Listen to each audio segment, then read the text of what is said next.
অনেক বছর আগেকার কথা। এক গভীর রাতে ঝোড়ো হাওয়ায় ভিজে যাওয়া গ্রামের ধারে এক পুরনো ডাকবাংলো দাঁড়িয়ে। জানলাগুলো কাঁপছে, টিনের চালের ওপর বৃষ্টির শব্দ তীব্র। ভেতরে ভেতরে এক যুবক ঘরে ঢুকে নিজের ভিজে কাপড় মুছতে থাকে। চারপাশে সব আসবাবপত্র পুরানো, মাকড়সার জালে ঢাকা। সেই টেবিলে রাখা পুরনো রেজিস্টার বই উল্টে দেখছে সে।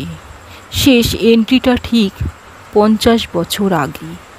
এক অতিথির নামের পাশে লাল দাগ। হঠাৎ মেঝের তক্তা কেঁপে ওঠে, বাতাসে ঠান্ডা কুয়াশা ঢুকে পড়ে। ছাদের কোণে থেকে ধীরে ধীরে এক মহিলার ছায়া নামতে থাকে।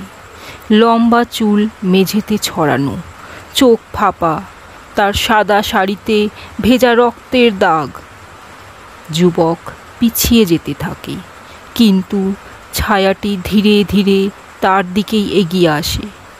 দেয়ালের ছবিগুলো নিজে থেকেই কাত হয়ে যায়। ঘড়ির কাঁটা দ্রুত ঘুরতে শুরু করে।